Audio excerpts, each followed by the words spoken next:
Wa qala al-musannif rahimahullahu taala wa nafa'ana bihi wa bi ulumihi fid dharain amin.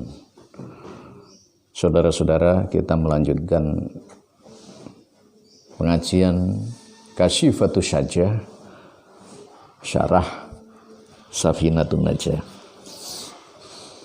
yang dikarang oleh Syekh Nawawi Al-Bantani Al-Jawi. Faslun utai kala fasol arkanul islami utai piro-piro rukun Islam khamsatun niku ana 5. Rukun itu artinya sesuatu yang mengesahkan sesuatu yang ada di dalam sesuatu. Jadi Islam itu perlu pengesahan, perlu legalitas, formalitas dalam Islam. Bagaimana orang itu bisa beragama dengan sempurna? Maka dia harus melakukan 5 perkara ini. Syahadatu an la ilaha illallah. 1, syahadat mempersaksikan diri kepada Allah. Mempersaksikan itu bukan menyaksikan. Mempersaksikan itu meyakini. Allah ya'taqida, ya, wa tu'mina wa tusaddiqa, meyakini, mengimani, mempercayai adanya Allah Subhanahu wa taala. Kemudian membenarkan tentang keberadaan Allah, bahwa Allah itu adalah Tuhan. Kalau ada orang bersyahadat kemudian dalam pikirannya tidak meyakini adanya Allah, berarti ya batal syahadatnya. Jadi mempersaksikan, ya, nyekseni pilih orang ana pangeran kejawi Allah, niku syahadat yang pertama. Harus ada keyakinan Allah ada, harus mengimani bahwa Allah itu ada, harus membenarkan akan keberadaan Allah. Itu syahadat. Jadi kalau ada orang bersyahadat kemudian dia tidak sampai pada hati, itu belum sempurna. Artinya belum sempurna itu ya ada kekurangan-kekurangan. Tapi untuk pemula mungkin kemampuannya bersyahadat insya Allah sudah menjadi sah.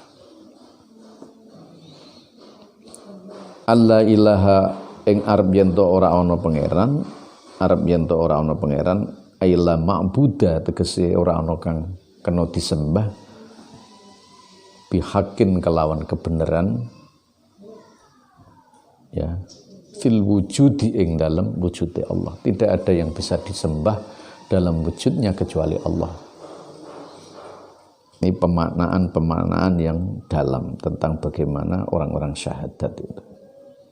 Dia meyakini bahwa tidak ada yang wajib disembah, ya, dengan membenarkan keberadaannya, tidak ada yang lain kecuali Allah.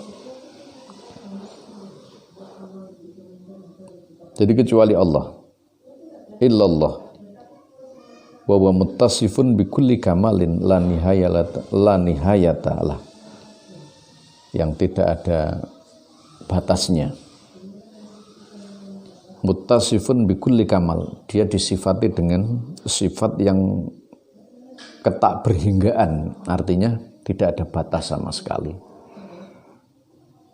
ya, di atas segala-galanya. Mutanazzihun an kulli naqsin, dia bebas dari kekurangan-kekurangan, ya. Wahidun fi dzatihi, satu dalam zatnya, wa sifatihi dan sifatnya, wa af'alihi dan perbuatannya. Artinya harus memahami dan meyakini seperti itu. Wa anna Muhammadan lan satamni Nabi Muhammad. Persaksian yang kedua, ya, kesaksian yang kedua itu, ya, syahadat yang kedua adalah ditujukan kepada Nabi Allah Muhammad. ibni Abdillah ibni Abdul Muttalib ibni Hashim bin Abdi Manaf. Rasulullah ikut dadi utusannya Allah. Jadi Nabi Muhammad ya, putranya ibni Abdul Muttalib, putranya ibnu Hashim, putranya Abdi Manaf. Itu menjadi utusan Allah.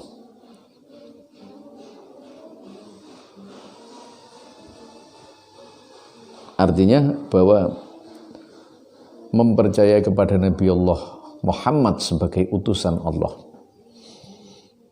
sebagai khatamil anbiya wal mursalin, dia pungkasan dari para nabi dan para utusan, para rasul. Jadi syahadat itu punya dua tema. Pertama adalah punya dua inti. Pertama adalah syahadat kepada Allah. Yang kedua syahadat kepada Nabi Muhammad.